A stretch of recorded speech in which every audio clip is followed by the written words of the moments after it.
welcome to Two Together. So we've changed the name of our podcast. We just felt like as much as we loved Unusual Business, it was a little bit too unusual for the crocheting/crafting world.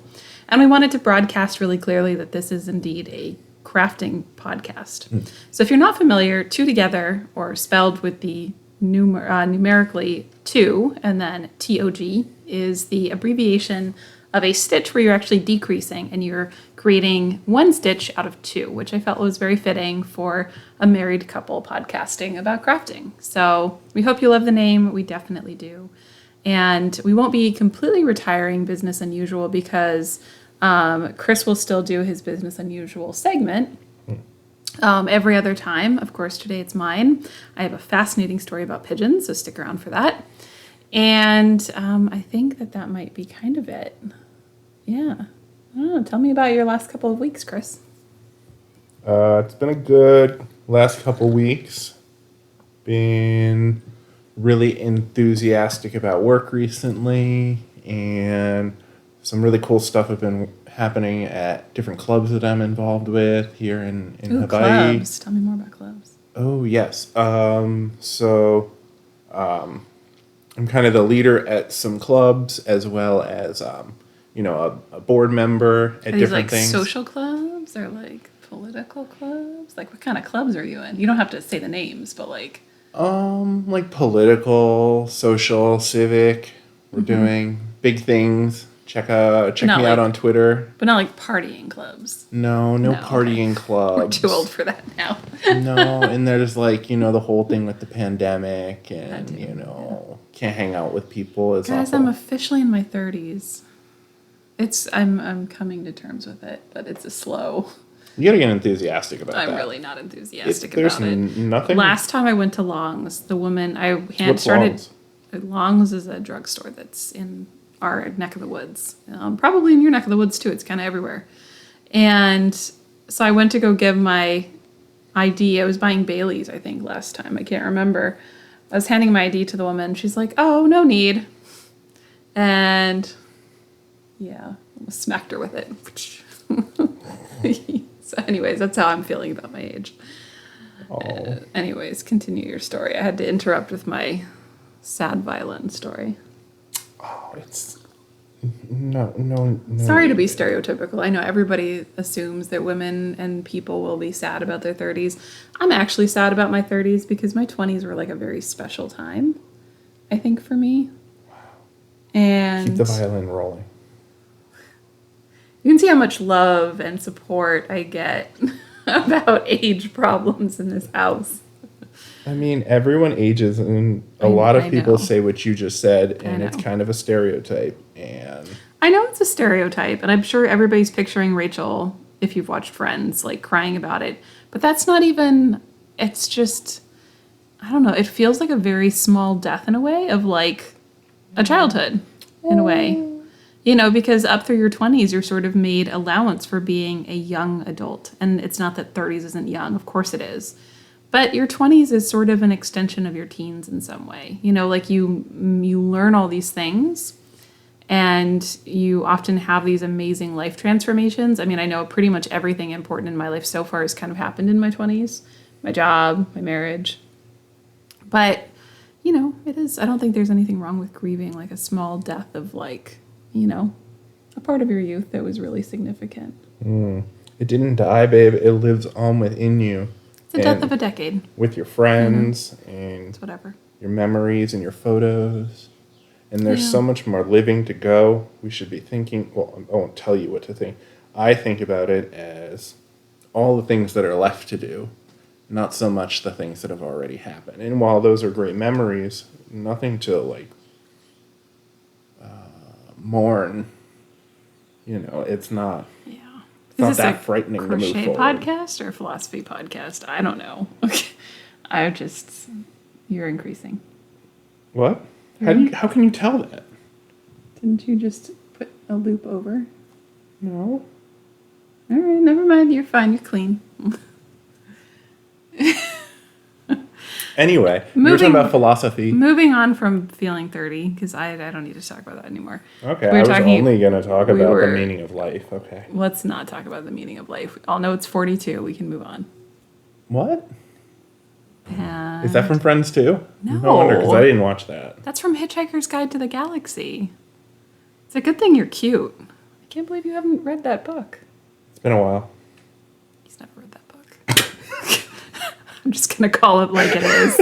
I never read that book. Anyways, so yeah, we're a podcast about crochet. We're going to move on to crochet here in a second. Chris has done a lot of cool things. That's awesome. Lots of clubs.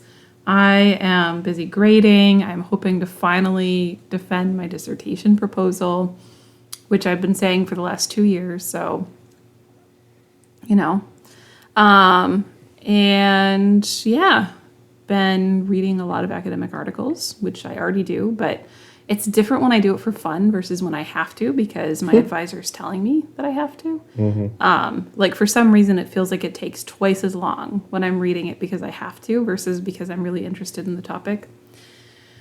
And yeah, that's kind of it. So I think we'll go ahead and move on to our first segment that is crochet related. And that is going to be finished objects. I'm not going to be editing little sections, so I guess we'll just say them together. Finished objects, or I'll say it about myself, I guess, like an idiot. What if you had not said it, though? And then I would have looked silly. I know, I should have done that to you. Which is why I said nothing, because I've seen too many movies. You know. I'll come for you later. Oh. All right. So let's go ahead and start with what I'm wearing. Chris isn't wearing anything crochet related, obviously. This is actually kind of an older finished object at this point.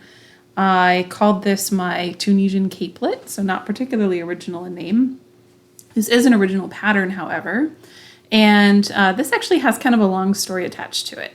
So initially, it's actually very special to me. I bought this particular yarn, the dark green, actually for Chris's father-in-law, who is now passed on. My father. Chris's father, my father-in-law, to clarify, who has passed on. But I had originally bought this yarn to make him a sweater. First a cardigan, then a sweater. So this was initially going to be a cardigan. And then I heard from somebody that he doesn't wear cardigans, so it's going to turn into a sweater. Anyways, I never actually continued working on it. And then a colleague, once I showed it to her, mentioned that it would be a really beautiful little like shrug or capelet. And so that's where the idea for this was born. So yeah, it's made in one rectangle. The pattern is free on Ravelry, by the way, and you can find me as Annika GE at Ravelry. I just want to turn around so you can see the hood. So the hood was probably the most challenging construction. That's pleasant. And I will put it on here so you can see it in the back too. But I wanted to show you sort of the stripe around the top of the hood. This was made in 2 yarns. I cannot for the life of me remember the name of the yarn that is the multicolored, that's the stripes. I think that it was called Landscapes, and it was a wool acrylic blend. This one, the green, is actually Karen Simply Soft. It was in my major acrylic phase.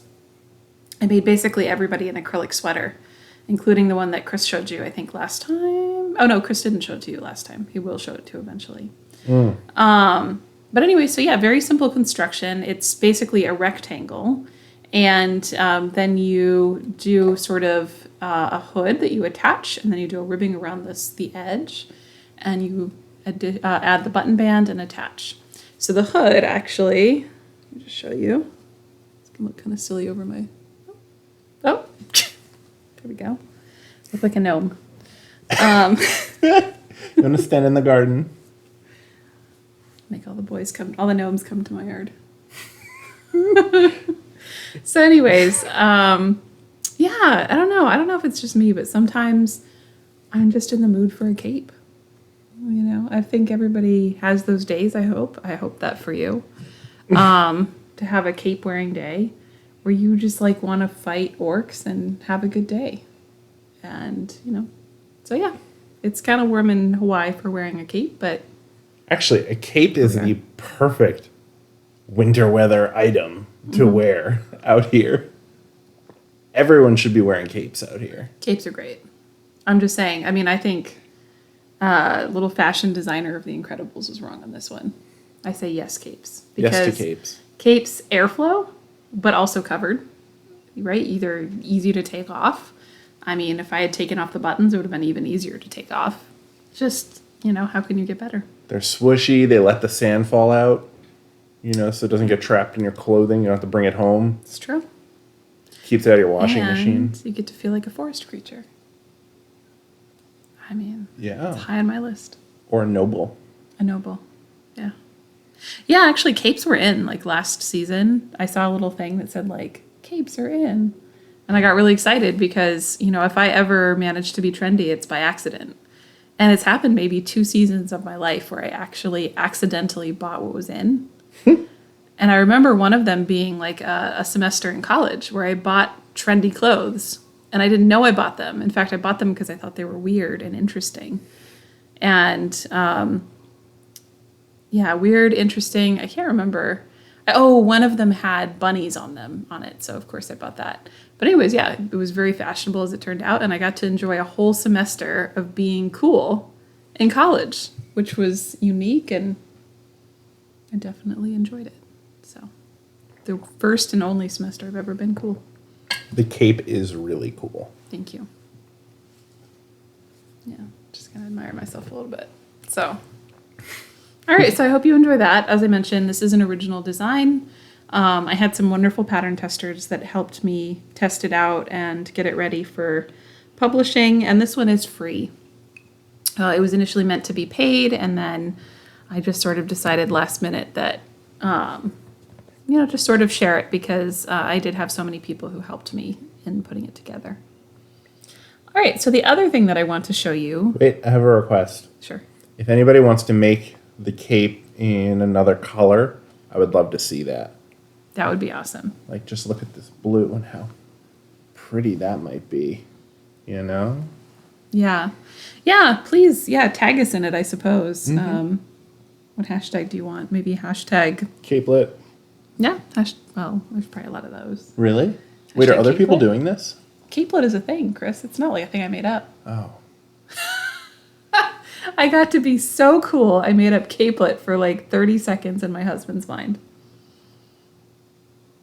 Well, those 30 seconds are over.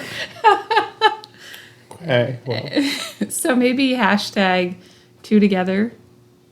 That'll work, right? Annika capelet. If you want, Annika capelet would work. Mm-hmm. There's not a lot of Annikas in the world. Certainly not a lot of Annikas wearing capelets right now. So. Do they know how to spell your name? Anika. Annika. And it's pronounced like Monica without the M. But not spelled that way. Just want to be clear. Does anyone ever get it wrong? Mm-hmm. Oh. Yeah, one time a woman at Starbucks asked me to pronounce my name because she saw my card. She's like, oh, what a unique name. Annika. And I was like, nope, Annika, like Monica without the M. And so when I got the cup, it was spelled like Monica without the M, even though she had just seen my name on the ID. So, special. She had a lot on her mind. It's fine. She pronounced it wrong and spelled it wrong, but that's kind of typical. It happens. It's typical. It's not like we're wearing name tags. Yet. What a podcast. We still haven't even got to the second finished object, but I'll do that right now. So this one, I was actually working on this the last 2 times we podcasted, and if you want to grab the other end, babe. There we go, Chris. Yeah. So this one is a shawl for my mother-in-law, I think I mentioned before. And she is in Delta Sigma Theta, which you can see right here. There's Delta Sigma and Theta. That was embroidered on later. Mm-hmm. The whole thing is made in Tunisian crochet. It needs to be blocked on this end. You can see there's some curling that hasn't been done yet. And then the cool detail, I think, is actually this edge of the shawl. And I'll hold it a little bit closer so you can see. I don't want to get it in my tea here. I don't know if you can see. But they're little elephants. So just some backstory. The sorority's colors are red and white. And the animals are actually elephants. So I spent some time learning to do this border, which I actually pretty thoroughly enjoyed making the border. I thought it was fun. And so now she has little elephants running up the side of her shawl. So I am hoping that she enjoys that as much as I enjoyed making it. That was a pretty quick, pretty easy shawl, I would say. And it was a conversion of a knit shawl. So it was actually not meant for crochet, but it was extremely easy to convert. I think the only stitches made were knit two together, and make one. And all of those things are things that can be done in Tunisian crochet. So highly recommend. I'll put the pattern again, if I can find it, in the show notes, which are underneath the video. You can find those for the last couple of podcasts as well. So those are really my 2 finished objects, although this one barely counts because I made it at least a year ago. So I think it's probably time to move on to unfinished objects. And I do have a couple of unfinished objects here. I think I've shown one of them, and I don't know if I've made any progress, but I'm just going to show it again. And before I do that, I actually wanted to show you something awesome that I didn't make. This is actually my little sister, who is also wonderfully crafty in a different way than me. She also crochets, but she really likes something called mosaic crocheting. I'm really into Tunisian. I like cables, that sort of thing. And she loves color work and really loves this mosaic type of crochet. So she gave me this actually for my birthday, I believe, possibly for Christmas. Has my name on it. So if you were wondering how to spell my name, there you go. Little bunnies. Chris and I actually have 3 rabbits, so this is very much personalized to us and to me. And then she embroidered the flowers on later, and one is a sunflower and one is a poppy, because those are my favorite flowers. So just an absolutely wonderful personalized gift that she gave me. And this actually looks like one of our rabbits, our Flemish giant, whose name is Fernanda, and she's about 15, 16 pounds. I don't know, I haven't measured her recently. So I don't know if I showed you this before, but this is the sweater for my father. I think I did mention it to you very briefly in the previous podcast. So this is the front, which is all finished. It's made in baby alpaca in the color auburn. The yarn is by Lion Brand LB Collections. It's sort of in their fancier range of yarns where they use natural fibers. So this is 100% baby alpaca. And then I have about this much done of the back, or the front, I'm sorry. The back was the one I had showed you before. So he wanted a turtleneck that wasn't a turtleneck, by which he means, I think he just means a small turtleneck. I hope that's what he means, because that's what he's getting. And yeah, so I'm trying to account for the stretch of alpaca, which I didn't do vertically, but I'm hoping to do horizontally, so hopefully he just doesn't wash it that much. We'll see. So yeah, that's one project, and one that hopefully I will finish up here soon, because it's obviously getting a little bit closer to spring now and less of a time where you might wear a sweater in New Mexico. So then I also want to show you the second bag that Gemma had made, which is cactuses, or cacti. We have a brick wall, cacti, and then if we see on the other side, we have a little purple flower. So yeah, I believe she's thinking about selling these. I hope that she does. I think that they would be a hit for sure. Honestly, even I would probably buy a couple, because I know how much work goes into creating these. They're really cool looking. They're awesome. They're really sturdy and pretty. Yep. Yeah, she does fantastic work, and it's just very... Oh, and I have a little teeny... Gosh. It's like that Hermione Granger bag. Yep. It's just everything in there. She's awesome. Yeah, I got very lucky with my family, and maybe someday I'll mention them a little bit more at some point. So Gemma and I, speaking of Gemma, we're actually working on a project together, or simultaneously we're doing a little crochet along or make along, and we decided to make a sweater. It's a colorwork sweater, and she's knitting it, and I am doing Tunisian crochet, and honestly it's driving me crazy. This will probably be what I work on today, but it's the finest gauge I've ever done. I don't know if you can see those stitches. I'll hold it up a little bit closer there so you can clearly see there. I was using a 2.75 millimeter crochet hook on the bottom, which is quite small for me. I normally use maybe 5 millimeter, so almost half of what I normally use. Ribbing is dreadful. If you've ever done purl in teeny, teeny, tiny stitches, it's absolutely awful. And then the rest of it's just going to be knit. So I probably will work on that here in a second, or start working on it. Yeah, so not my favorite project. And this is sort of the boring part because it's done in pieces. So we do the back, and then I probably will do the sleeves because they're likewise extremely boring. And then finally you get to the front, and that will be the really interesting color work part. And I figured I would just show you really quickly what that is actually going to look like. Just want to make sure I don't show you the pattern since it is paid. It was called the Intarsia Landscape Sweater by French brand that I can't pronounce. Bergère, I believe. Bergère? Bergère? I don't think they can see the title. Okay. Bergère. We could just call it Bergère. Let's not do that. So let me just hold that a little bit closer.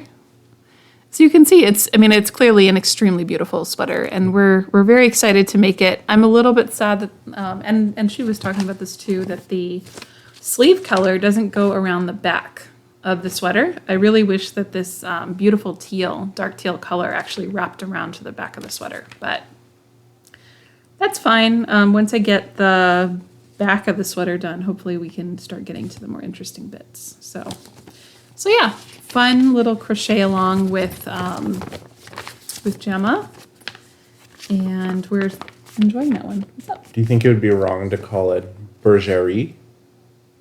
I think it's like Bergère. I don't know. I actually did take a continuing education French class, and I can say I would like to eat the cheese, and that's about it. Give it to him for the people in Quebec, babe. And I used it quite a bit. Oh, gosh. The francophones in our world. Go on. Oh, why are you putting me on the spot like that? Because you literally just said you can say that. Well, that's because I used to be able to say it, and now I'm forgetting. It's like que je mange. Something like that. Que je mange. Is that right? Is that wrong? Sorry, Francophiles. It was bad.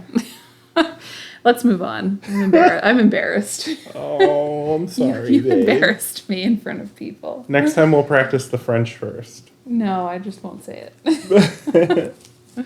I speak German, or some German, but we weren't talking about that. I also wanted to show you this one. So this is Tuft Woolens, which you've probably all heard of. Tuft Woolens is lanolin laced soap, which makes it sound poisonous. It's lanolin included in the soap, which makes it it adds lanolin back into the wool if you're using wool, and helps to maintain the integrity of the fiber. So highly recommend. Also smells incredible. Makes all of my projects smell really incredible. It really does. Yeah, so I'll put a link to that. All right, so those are all of my unfinished objects I'm showing you for today. And so now I think it's time to move on to the scarf. The scarf. Well, so the scarf has been coming along quite nicely. We're going to hook it up soon as it's done. You know, we've come a long way over the course of the episodes. I hope that one day we'll have it done, but it's coming right along. The stitching is very good so far. You know, we haven't had any expansion or wait. That's supposed to be there. That's when we fixed it, and now it's just, yeah. So it's going really well since we made the change. So the scarf, one day. One day. We're working on it. Is there any more to say about the scarf? I don't know. Do you have an estimated date of completion?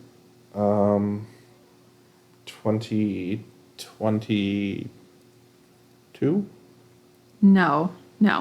Ian, if you're listening to this, that's not true. I will hound him better than that. What? Yeah. Well, just keep working on the show. How long is it supposed to be? Looks like we're at 14 inches, maybe. I mean, men like long shawls, long scarves, babe. So we're talking 4 feet we need to get to? Possibly. I mean, measure one of your scarves, see how long that is. Meter? I have scarves. You probably have scarves I somewhere. have one scarf. Ian made it. Touché. Well played, Ian. So I guess it'll have to be that long? Yeah, at least. I don't know. You don't want to make it a little bit longer than Ian's shawl? Or scarf? No. This is how the wanna skyscraper competition You started. don't want to compete a little bit? I love competing. I know you do. That's why I'm trying to appeal to your need to compete with everything. There are several ways to compete, though. Quality being one, price being another. This is actually how I got him to do the scarf in the first place. I just want to add that it was actually started as a competition, and he got really into it. So it works. Even when he knows what I'm doing, it still works. It's not actually how it started. That's how she remembers it. Uh-huh. You know how it really started? How did it really start? It really started because you told me to do it. No, that was the second scarf. Remember, you were supposed to make a second scarf for Ian. No, the first scarf was me appealing to your competitive nature. Who was I competing with on the first scarf? I don't remember. Probably me. Yeah, if you ever need your spouse to do something, I would suggest making it a competition and appealing to their ego, because it works at least 9.5 times out of 10 for me.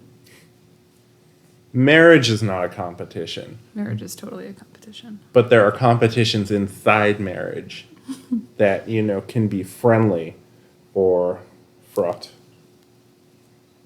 But marriage is not a competition. They're mostly friendly. Happy to see you win, especially against others. And I'm happy to see you win in life. Like that. Yeah, me too. Exactly. That's my main goal. One of my main goals in life is to also see my partner succeed in life. Totally. So, yeah. I agree. I will say that. Mm-hmm. So we said everything we can say about the scarf. Yeah. All right. Well, that segment's not going to get old at all. Oh, man. All right. So I think that the next one would be stash expansion. So I will happily put this down because I really don't like working on it. And move on to telling you a little bit about the different things that I have expanded my stash with. So the first thing I want to talk about is actually something that I got quite a long time ago in New York. And this was when we went back to visit Chris's family. I don't know why I got so formal there. And we took an evening and we stayed in New York City. Let me just stop rustling the bag here. And while we were there, we did a number of things. I think we went out for dinner. We stayed in this really strange hotel called Citizen Hotel. I don't remember, but it was bizarre in a fun, kitschy kind of way. I think that my brother-in-law, his actual brother, bought that room for us, which was a lot of fun. And then we ended up in like an art gallery where I got admonished for taking pictures.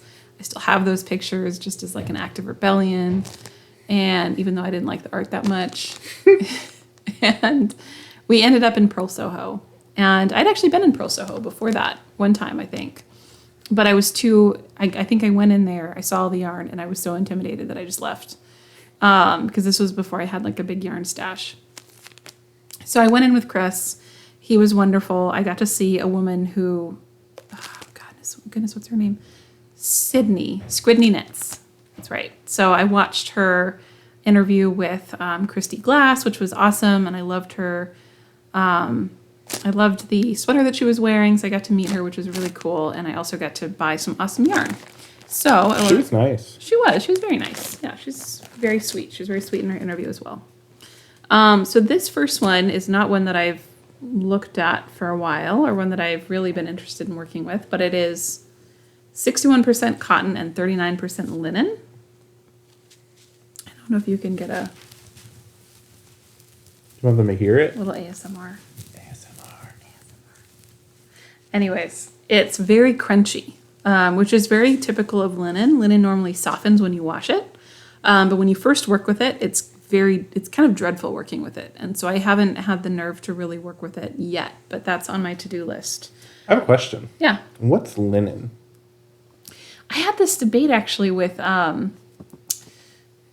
couple of my colleagues, and I can't remember what we found. I think it's flax. I might be wrong. I think that it's spun flax is linen. And I apologize if I'm wrong. Please feel free to correct me in the comments. I'm happy to learn. about a fiber, but I believe that it is certainly a type of plant fiber. So it's not, yeah, there's no like linen walking around, trotting around, like, eating. So the next one is called Worsted Twist, and it's 100% merino wool. And look at that twist. It's gorgeous. It's extremely squishy. I believe that it's a worsted weight yarn.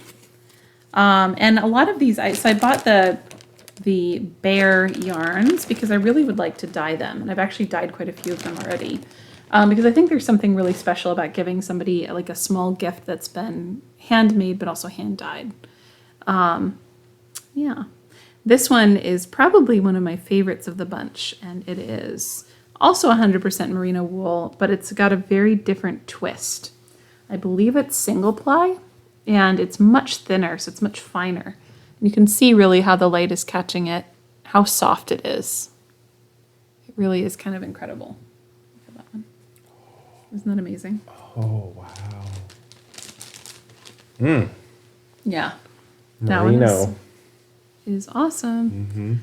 And then the next one is a fiber that I don't love working with, which is why it's not been touched as well. This one is super fine mohair, and you can see that it's mohair by the halo. I guess you can't, there against the couch, you can really see the halo of it. Mohair, it gets under my glasses, it gets in my hair. I'm not a huge fan. I like to feel it and squeeze it, and then I like to put it away where it can't bother me. So that's kind of the conclusion I've come to. Just a few more. I think that we're kind of running into a spot where some of them are... Oh, this is actually a phony. This one is Bare Hair by Knit Picks. It's actually merino and Angora. And I had a bunch of these at one point. I haven't been able to find a couple of them, but I'm actually finishing a sweater, which I will show you at some point out of that. And I think that this is also probably Bare Hair. Yeah. So just a couple of others. This one I would actually love some help identifying. It is called Cattail Silk. And I don't know what cattail silk is, and I honestly couldn't find any information about it when I was looking online. And so I would really love, if somebody's listening to this, and they have some information on this yarn and how it was made, please do leave that below, because I am dying to know more about this and how it was sourced and harvested.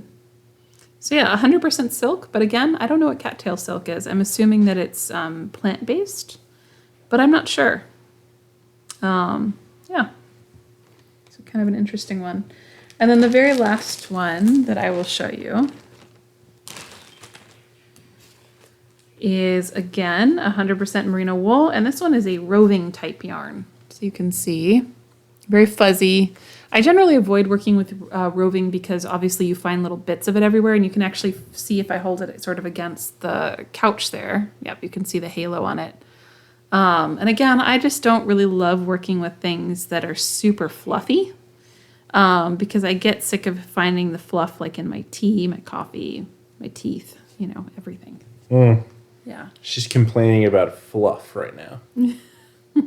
Ironic, I know. I think that one. Pretty good. We call the rabbits fluffies too. Yeah. They seem to leave hairs Everywhere. quite often, everywhere and anywhere. Yeah, but they have personalities and other things to recommend them. And I can't talk to my yarn. I mean, I could, and I do occasionally, but, it doesn't actually talk back. So, Do the rabbits talk back? I wish they did, but no, sadly. That's a one-way conversation as well. So just give me a quick second. Shame. Just a little more crinkling, my apologies. All right, so I will deal with that later. The second yarn that I would really like to show you is one that I actually talked about on the podcast before. And this is one that Chris bought me. Just give me 1 second to pull out one of them here. So this is one that Chris bought me, and it is from New Zealand. It is brush-tail possum, merino, nylon, and baby alpaca. It's a really interesting feel to the yarn. I'm struggling to really think of a way to put it into words. It's not rustic in the way that a certain breeds of sheep might be rustic, and not like a scratchy, but a very dense sort of way, like a very structured way. It's just, it's like kinky a little bit, and like coily, I guess is the word I'm looking for. And I'll just show that to you up close. It's a really beautiful color. I don't know, Chris, maybe you could tell me a little bit more whether this one was dyed or it's the natural color that it comes in. I don't remember it being dyed. I purchased it from a Canadian yarn shop. I think in Vancouver. Could have been anywhere though. And they ordered it, from New Zealand. And I think it's natural. It looks natural. It's like a brown. It's almost like a purple. Like I think if you did dye it, you could easily get like a purple out of it. But it's like a natural sort of brown. It's really beautiful. I don't know if the camera is picking this up accurately, but really stunning yarn. If it's still for sale, I'll grab the link and drop it into the chat box. Into the chat box. Or not the chat box, into the slide description. The description, yeah. Yeah, but I thought I would share that with you because I think possum yarn is still pretty rare and not something that a lot of people have seen before. So yeah, it really does have sort of a weird feeling that's very unusual, I would say. It does have the nylon, and you can't really feel the nylon in it. It really feels like a natural fiber entirely.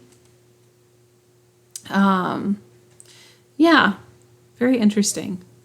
So. And apparently the possum are a scourge. Issue. Yeah, an issue. An issue. An issue down there in New Zealand. So you'd be helping them take care of their little possum problem. Yeah. Turning a problem into a solution. Exactly.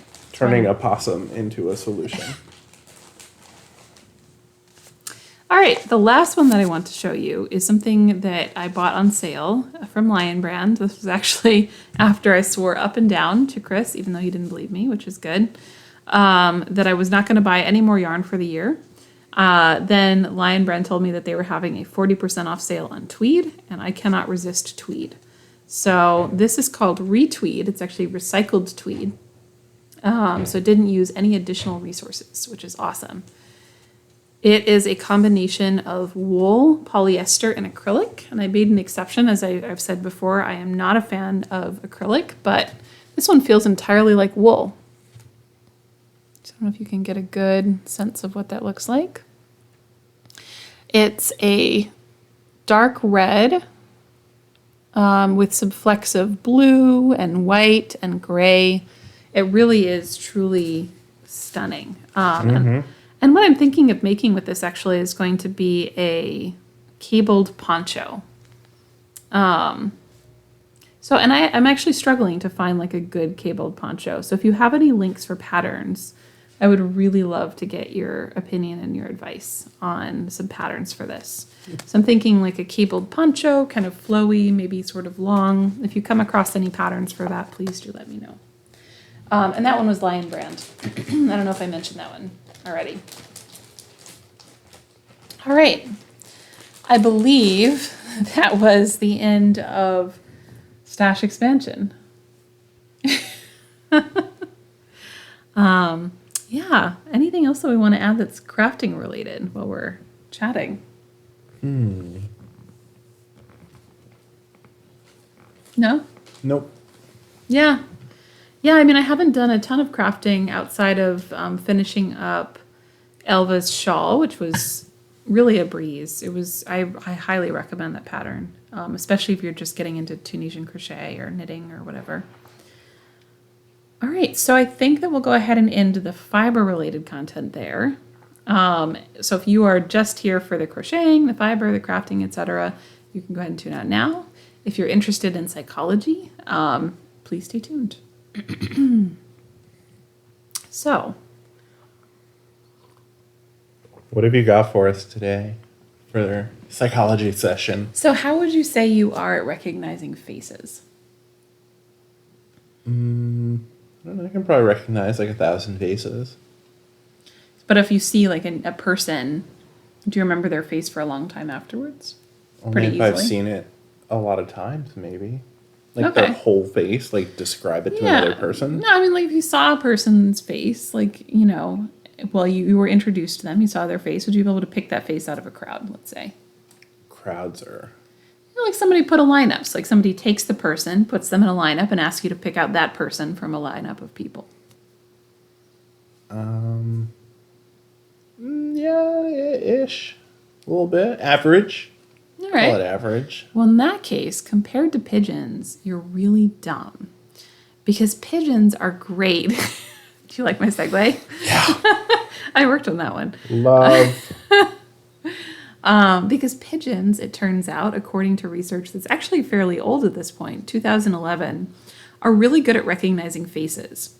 And this was a study from the Journal of Experimental Biology and presented actually at the Conference of Experimental Biology in Scotland.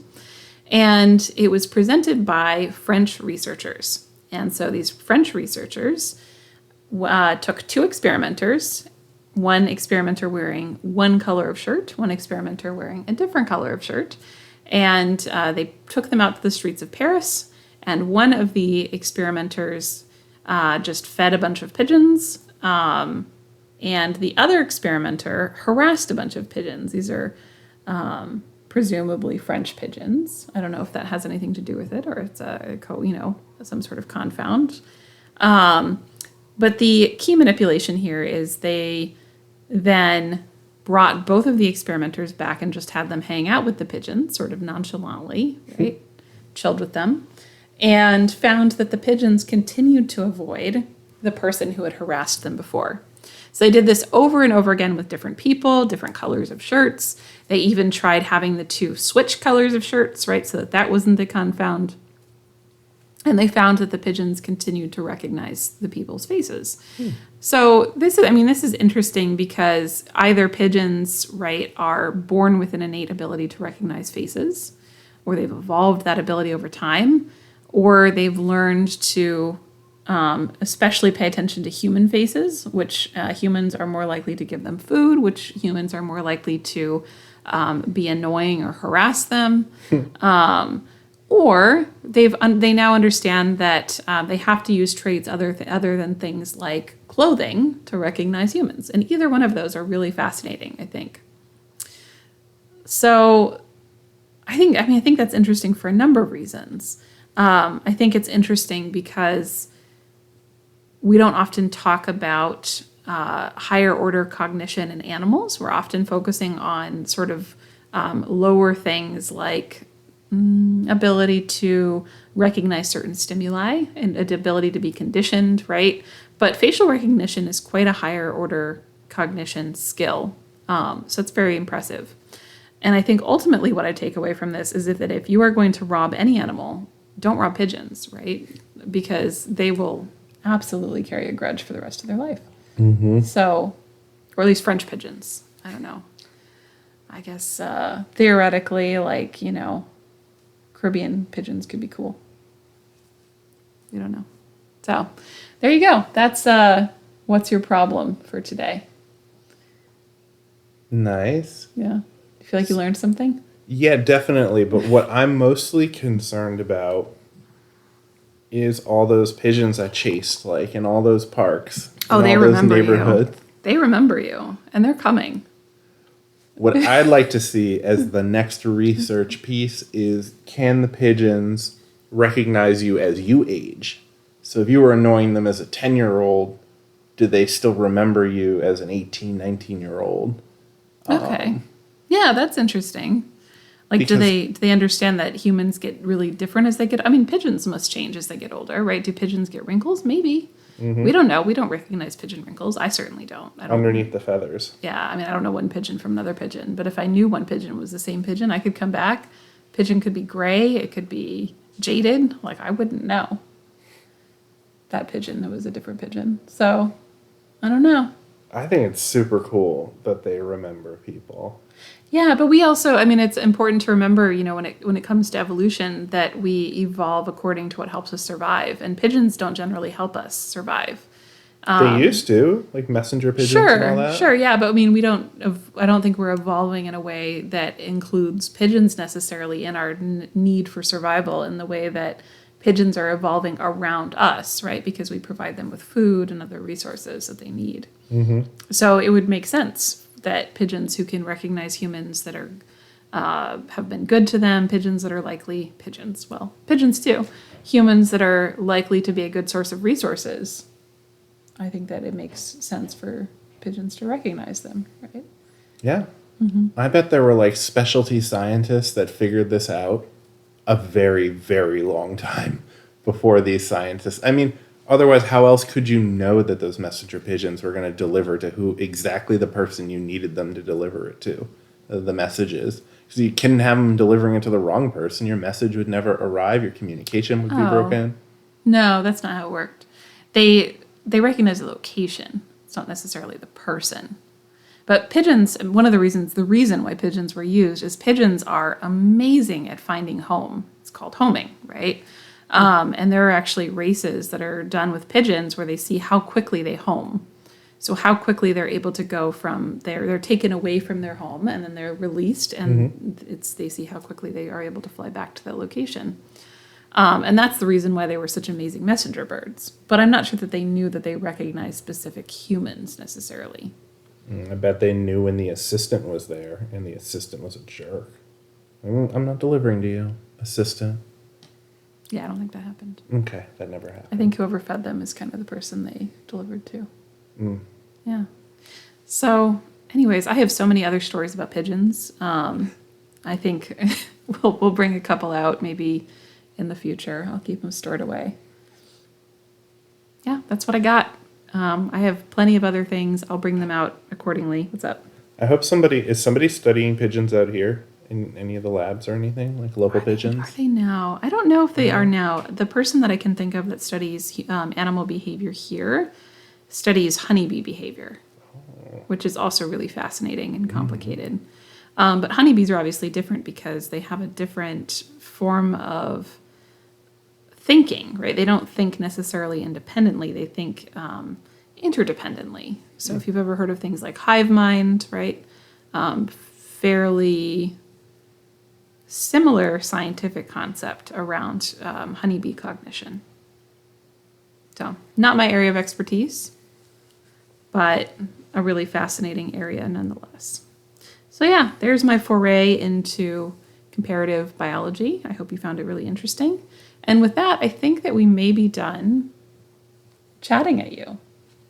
Yeah. So have a wonderful week or 2 weeks. I don't know when we'll choose to podcast again. Please, if you do end up making the capelet, tag me in that. Again, that's 2 together, 2 TOG. And yeah, please enjoy. All right. Take care, everybody. Thanks. All right. Bye.